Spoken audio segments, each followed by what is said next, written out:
New year, new me. That's how people start off the year with goal setting.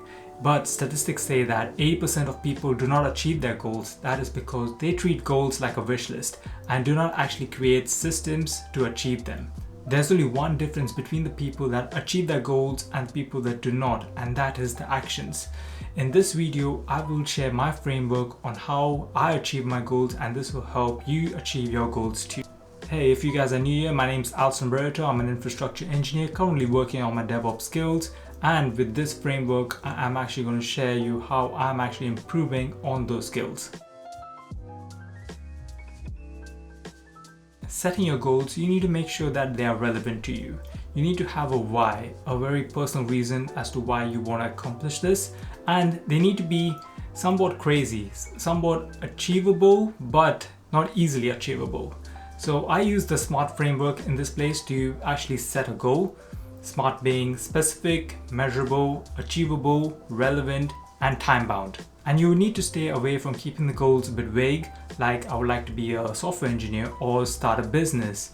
But instead, you need to keep it very specific. For example, I'm learning Python programming. It is a very specific goal. It is measurable because I can see how much study sessions I'm actually putting in place. And once I do my study sessions, it is actually achievable. And the reason why it is very relevant to me, because if I learn Python programming, it helps me not only for my personal projects, which I like to do with my self-hosted projects, it's also going to help me at work. It's also going to help me automate things which need automation. And lastly, I need to keep it time bound. When it comes to deadline, 12 months is a very long period of time. And Parkinson's law states that work expands to fill the time allotted for its completion. And this is where I'm using this book right here. It is the 12-week year. And the principles are as follows.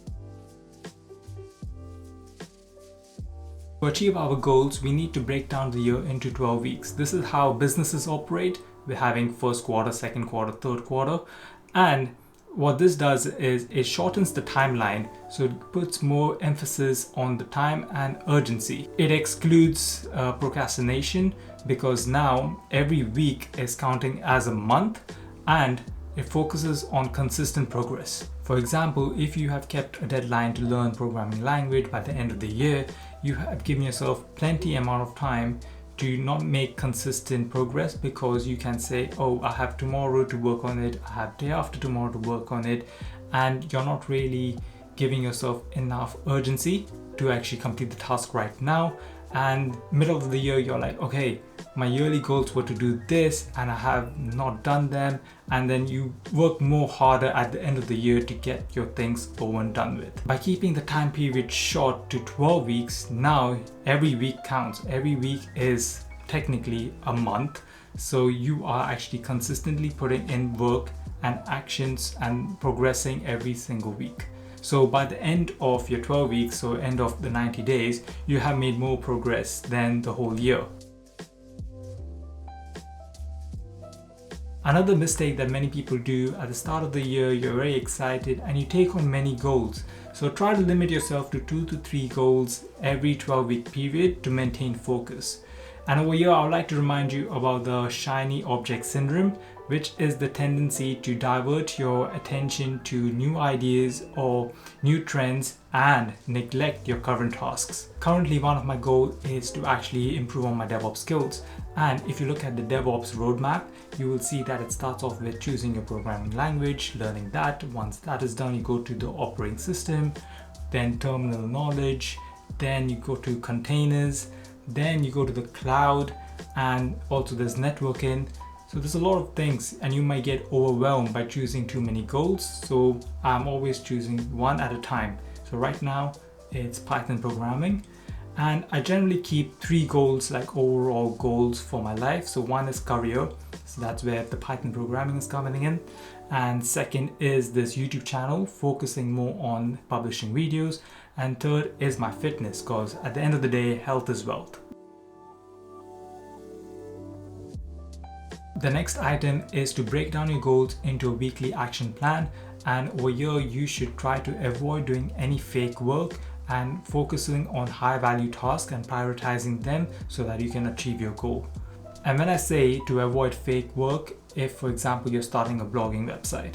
You are working a lot more time on the look and feel of the website than actually posting and publishing blogs. So that's where your bread and butter is to actually publish the blogs and not doing the fake work that is around it by making it look pretty. So in my weekly plan, I have study sessions to actually read and do the practices in this book right here, that is Automate the Boring Stuff. So if I complete and do these things, I know that I am actually working towards my goals. The last part of the framework is to actually measure your progress.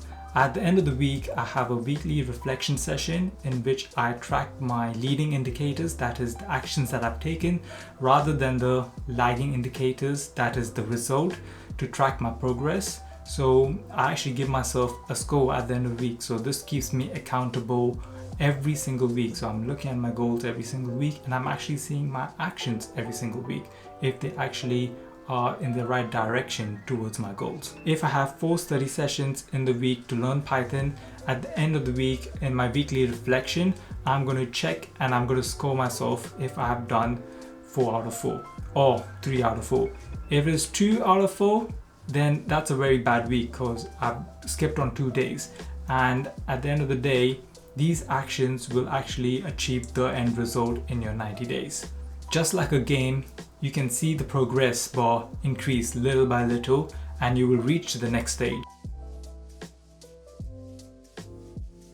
Now you've got the framework in place, you're excited, you're motivated, and a couple of weeks go by, but eventually there will be distractions. There will be external factors that will come in the way, and sometimes life just happens.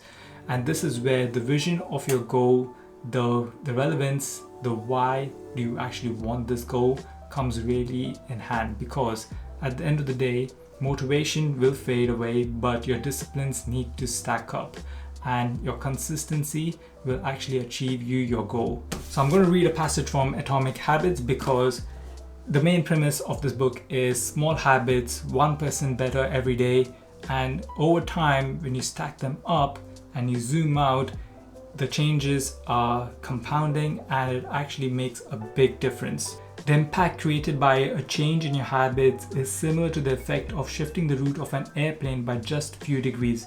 Imagine you are flying from Los Angeles to New York City. If a pilot leaving from LAX adjusts the heading just 3.5 degrees south, you will land in Washington, DC instead of New York.